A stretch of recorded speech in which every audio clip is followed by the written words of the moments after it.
Duel, I probably will not have my own copy of the deck pulled up because normally the investor won't do that. They'll normally work off the copy that you're using, and if they want you to go back to like slide 8 or whatever, they'll just ask you to do that. So I could cheat, but I'm not going to because that doesn't simulate the real the real whatever real is, the real pitch experience. No, completely understand it. It should be as authentic as possible for what it will be in the future. Yeah, exactly right. So for everyone watching or listening, the way that this will work is we'll go through the pitch sort of exactly as it would happen. Dual will pitch for 8 to 10 minutes, kind of structured pitch, um, and then I will ask questions for a little bit. And if there are other investors in the lobby, you're welcome to send me or Adam or Kevin your questions, and we will not reveal your identities. We'll just ask the questions. So we'll make sure that we're not, I mean, this is a pretty small group, so I'm not worried about, somebody getting like doxxed to the whole community and then you get run over because people know you're an investor now. But we will make sure to preserve privacy. Those questions will be asked to Dual incognito, and you can also, so if you want us to say who asked the question, then mention it because otherwise we will not say who you are. And be sure that you're sending the chat privately if you want to ask the question privately, because if you ask the whole group, then we can't protect you in terms of people knowing who asked. And also founders are welcome to ask questions too, but we also will not reveal your identity unless you want us to, unless you specifically say that you want us to. Let's hold founder questions from a founder perspective until we've asked all of the investor related questions, because that's the typical structure of a pitch. Structured pitch, investor Q&A, and then normally what happens is the investors will kick you out of the room and they'll talk amongst themselves for a few minutes.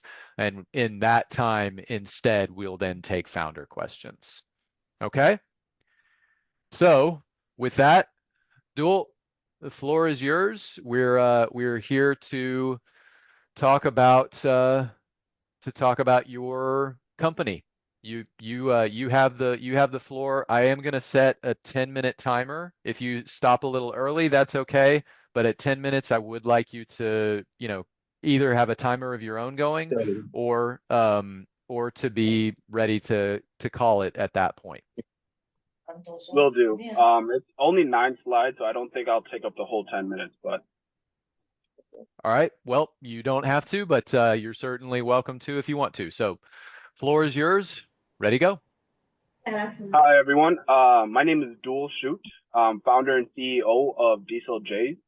We are a rolling paper brand located in Minnesota. Okay. So our company is innovating solutions for a more creative and equitable future. Prama, please mute yourself.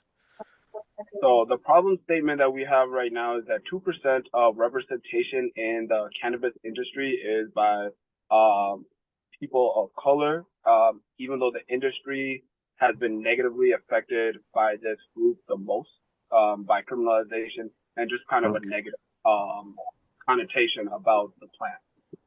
1 in 4 people and then the other problem statement that we are trying to solve also is the popularization of alcohol and also the negative effects of it. 1 in 4 people in America who do drink do binge drink. Alcohol is the most dominant social substance despite its well documented health risks. For my own personal story, I went through a bout of it myself in college, and after years of struggle, I was able to get it over. About 5, 6 years ago, I haven't drank since, and cannabis has been one of the main reasons for it. And I also see that same effect in the army when I was in it out of high school. Okay.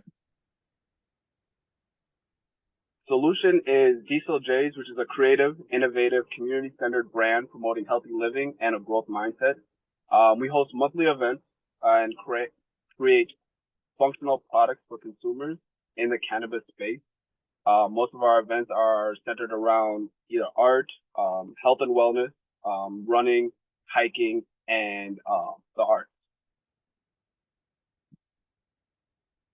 Our market opportunity is very large in the cannabis industry in Minnesota and nationally.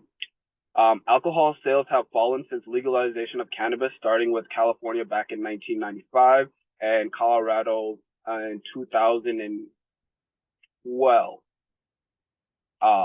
As consumers are looking for a healthier option to enjoy and socialize without some of the negative effects of it, more underrepresented communities are joining and organizations are starting to accept cannabis use, and federal law changes are coming to help decriminalize that and make it more accepted. The same way somebody can have a glass of wine, somebody should be able to have a joint or, one of their drinks too, or a beer, kind of just the same. The market opportunity is huge. In Minnesota alone, it is currently at $100 million market, and it's expected to grow to $1 billion in the next 5 years. The national U.S. market right now is $35 billion, with 20 states with full recreational legalization and 40 states with medical legalization, and it's expected to grow to $80 billion in the next 5 years. Our business model, we operate in B2C, B2B. We host monthly events where we do sell tickets, get sponsorships. We would be looking to grow, producing our products for other brands and businesses through white label, either our rolling papers or our pre-rolls, edibles, and drinks. We're also vendors at some of the largest events. One particular would be Legacy Cup, which is an annual event here in Minnesota, a competition for all the different cannabis brands and their products, and brings in about 10,000 people annually. And we also have a group of excited influencers who are ready to work, market, and promote our brand. So our main revenue structures are direct sales to consumers and at our events, our ticket sales, and when we're vendors at larger events. And our next plan is to start doing white labels and bulk orders for our pre-rolls, which has starting to get some interest in from one organization is Soul of Southside. They hold an annual Juneteenth event that brings close to 5,000 people. We were a vendor on it on June 19th, and they're looking to start their own rolling paper brand and reached out to us as white label manufacturers. So we have a few other brands and businesses also interested in starting their own. One of the biggest It's always one of those. One of the biggest ones would be mom and pop shops. So they can carry a local brand or their own brand instead of carrying some of the national brands like Raw, Zigzag, and Lazy Susan. Much of those same companies that I just mentioned do not do white labeling, and it's kind of been very restricted, but we're trying to open that up. So Raw Papers is probably the biggest known name, and Zigzag. They have high prices but limited customization, and they don't have more of a community-centered approach. And I think that's where we do a lot of innovation with our product, with our events, and our customization. Our current traction is we have over 1,000 followers across our social media platforms and 900 on Instagram alone.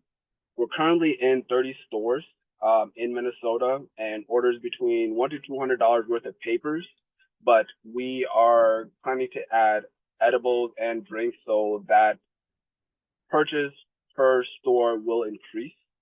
We host monthly events here. Which also builds the community around our brand, and have hosted or been vendors at over 40 events. We do 1 to 2 at least a month or more.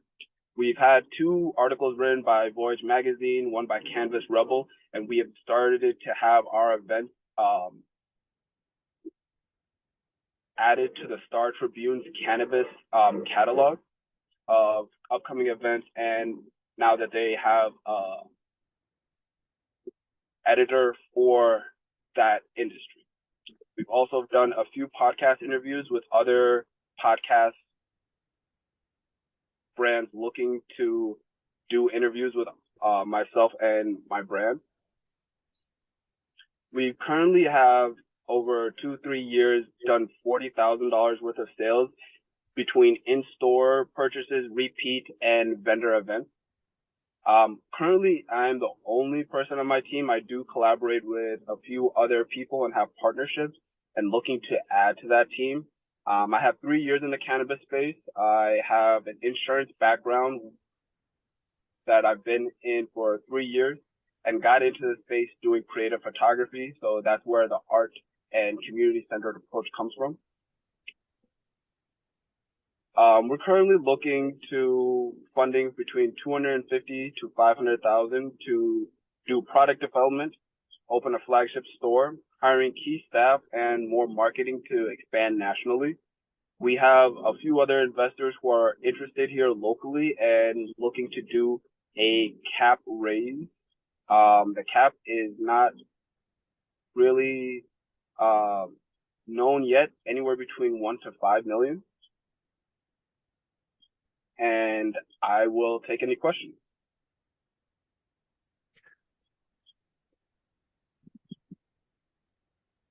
Thank you, Duol. That was an excellent presentation.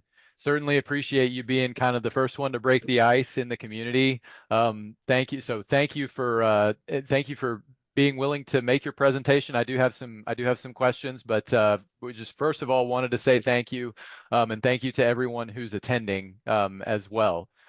We will open this. So the floor is so the floor is now open for investor questions. So if investors have questions, you can send them to me, Kevin, or Adam, and we will get those out. You're also welcome to just raise your hand if you want to ask a question yourself. But do understand if you're an investor and trying to be quiet about your identity, anything that is sent to us by text, we will not reveal who's asking the question. We will just ask the question. We'll give the question to Duol for everyone to hear. After we've fielded all the investor questions, some of which are going to come from me, then we'll open it for community, for founder related questions about process, and we can kind of break the fourth wall at that point. But I'm going to ask the investor questions as though I were in any other pitch. So Duol, and just so you know, Duol, go ahead and leave your deck up as you finish your presentation, because investors will frequently, so go ahead and pull it back up now. Investors will frequently ask you to go back to slide 2 or slide 4 or whatever. So go ahead and screen share again, because actually I am going to do that. And I'm going to ask you to take us back through certain elements of the deck. So usually I think I would recommend just leaving it on the last slide, but in this case, go ahead and go back to slide 1, and I'm just going to have you go through the whole thing again. Also, I can see myself on your screen, so go ahead and pull that off. Thank you. Okay, so first thing, and I see Cornelius is in the lobby. Okay, innovating solutions for a more creative, equitable, and healthy future. So that's good. Actually, let me just ask questions, and then I'll give feedback, and we can open it for founder stuff. So go to slide 2 if you would. Okay, this is good. I agree with your problem statement. I won't give any notes yet. I'll wait to give notes until we get past the questions. Next slide, please.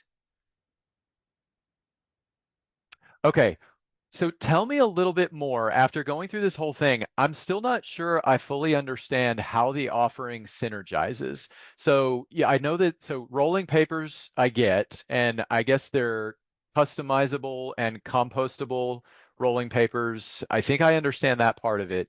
And I kind of understand the events element, but I'm not sure I understand the community elements of it. So can you tell me, like, what exactly, with respect, beyond the rolling papers, what exactly do you do? Other than rolling papers, like what else do we offer? And the events Yes, that we yeah. host, Tell me about the like for event products. piece of it and the community piece of it as well. So the events piece, we host monthly events. They're usually like vendor arts and crafts fairs, artist showcases. We've Okay. done anything from like puff and paints to our larger ones, which are our fashion shows. Okay. That way we bringing in different creatives here locally. We have local businesses and vendors. Our Uh-huh. last show, Smoking on the Runway is the name of it. And it's not included in the actual deck because it is a separate business in itself. It has its own LLC, and that's the reason why it has its own deck too, because um, our last show, we had about 200 attendees, and Hmm. we also got a grant from the Lake Street Lift Foundation, which is an organization here in Minneapolis that helps Lake Street. On Lake Street is where George Floyd was murdered 5 years ago. Okay. And with that destruction, the city implemented a lot of changes. And with that, they had a grant program. And the grant was for individuals or organizations who are doing community impact and events to bring art and people back to Lake Street. So we got a $5,000 grant to produce our show. We also got ticket sales from that and vendor sales for local businesses to have tables, pretty much like what we're doing, to set up and showcase their product.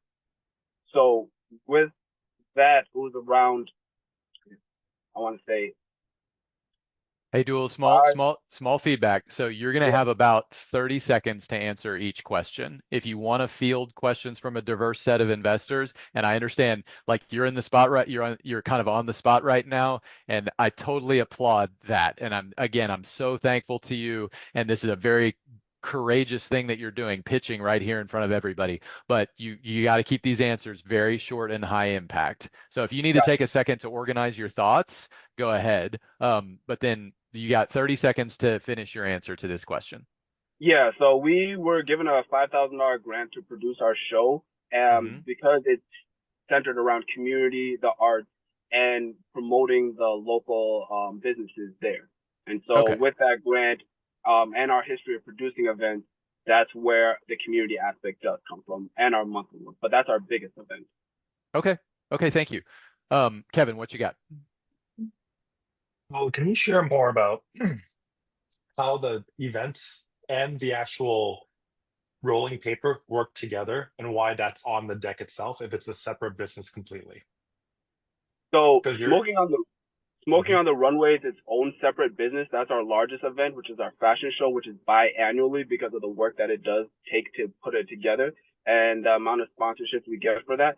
Our monthly events are more pop-up shops, artist creations, and artist showcases with the brand. And the rolling papers come in as more of a complimentary, just like if you were going to an event and you're getting a free drink. Okay. Okay. All right. Next slide, please. Okay. Market opportunity. I buy this. I will. I'm gonna actually. I'll hold feedback for now. Next slide.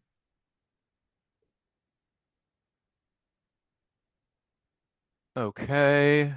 All right. I think we talked through kind of the synergy with these different offerings. Next slide.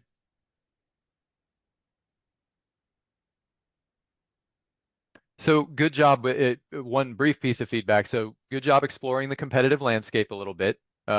This is good. Sometimes, it can be hard to do this with rapidly changing industries, but you've done a nice job with this here. Next slide. Traction. Okay, so we talk about this all the time. This is a definite plus. Post revenue, congratulations. When you make your first dollar of revenue, your valuation at least doubles overnight, and it might 5x overnight. So it's great that you've got revenue. You got some Instagram followers. You're about to crack 4 figures on Instagram. 2 articles written and 2 podcast interviews. Really good job with the traction slide. Next slide, please. Okay, so so now how does so we've got rolling papers, events, community grant. Tell me a little bit about how the photography plays into that and why I'm not sure I understand that part. Oh, that's with the arts. So we have visual artists, we have performers. The photography piece adds into it because, as you may have noticed, cannabis hasn't really gotten the light it would like. It's always been it's always had a negative connotation and always been more underground. So the Okay. photography aspect is just kind of bringing it more out into the public space. Okay. All right. Thank you. Next slide, please. Funding ask. Okay. Yeah, I think small typo. Development is misspelled. I'll give you. Oh, and funds will be alloc. Oh, okay. I would put a colon after funds will be allocated to because it looks like a dangling sentence. But then what you're actually doing is you're just laying it out below. Next slide, please. If there's any more. No, that's all. Okay. All right. Now let's cycle back to the beginning, if you would, and then I'll give feedback, and anyone else is welcome to ask founder questions after I get through that. And we're down to 5 minutes, so I'm going to go as fast as I can here. So one, again, Duol, thank you for doing this. This is really valuable for the community. Hopefully you'll find it's valuable for you as well. My hat is off to you. This was not an easy thing to do. Thank you for doing this. Again, this is a great pilot for this sort of community pitch exercise, and I really appreciate you being the tip of the spear on this. So I would encourage you to put an address that is dieseljpapers.com email instead of the chiefdiesel@gmail. Even if it's just something that forwards to your Gmail, I would put a company address before when you're going to meet with VCs. Okay, next slide.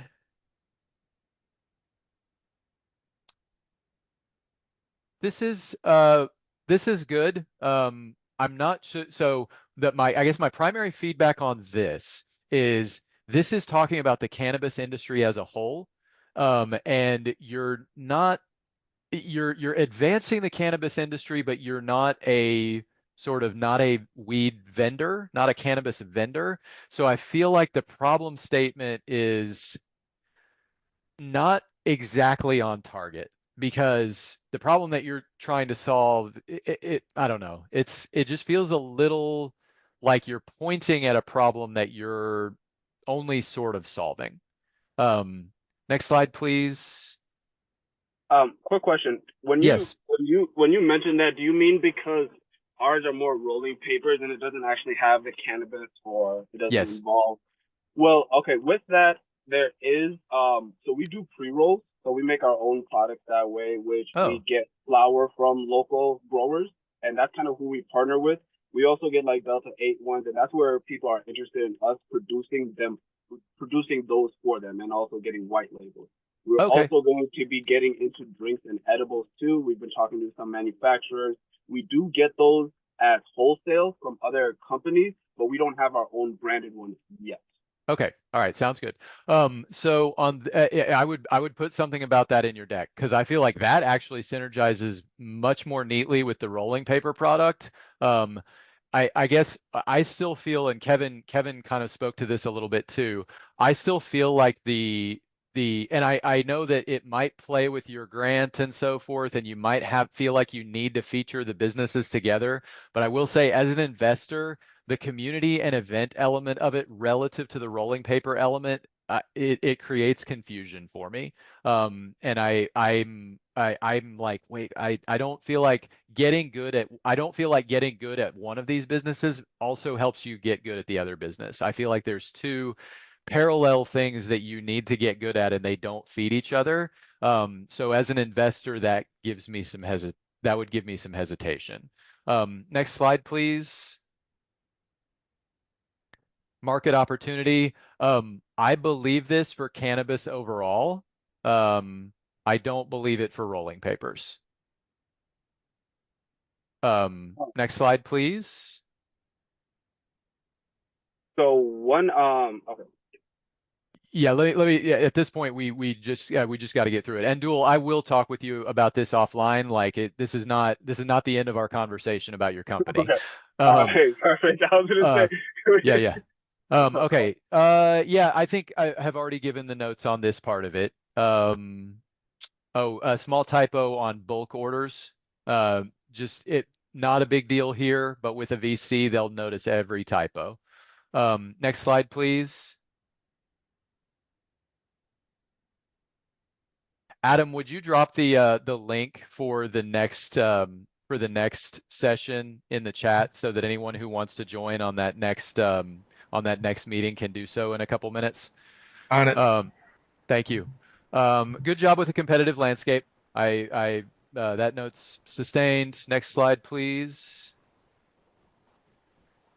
This is really good, by the way. Traction, just to emphasize this, most important question they're going to ask is, are you post revenue? And you are, and that's a big deal.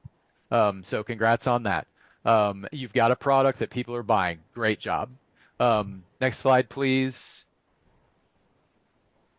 Okay, so I would remove the part about creative photography. I feel like it's kind of, with no offense to you, I feel like from just an investment perspective, it's yet another direction that this is going off, and it doesn't really add to you being able to put on better events, and it doesn't make you better at selling rolling papers. So I understand that there's involvement with art, but for a lot of investors, myself included, as soon as you say artistic, creative, like all of that, I'm like, all right, I'm starting to back up because there's something that's more important than making this a scalable business. And I would honestly, for investment decks, like the word creative on its own is a red flag for me. As soon as somebody says creative, I'm like, wait, what's your priority here? Is it making money or is it artistic expression? So things to consider. I would also consider taking on a co-founder. If you're going to apply to Y Combinator or anything like that, they prefer teams rather than solo founders. That's not a must, but something to consider. Next slide, please. Funding ask. This is good. A couple of little grammatical things, but otherwise this is fine. There's enough detail here. One thing that I would say is is what your investment vehicle is. Are you doing a valuation? Are you doing a safe agreement? And either one is fine, but if you have a valuation, you should say what that valuation is.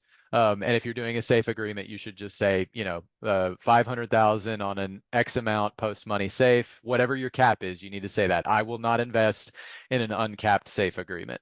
Next, and then that was the last slide. So Duol, thank you again.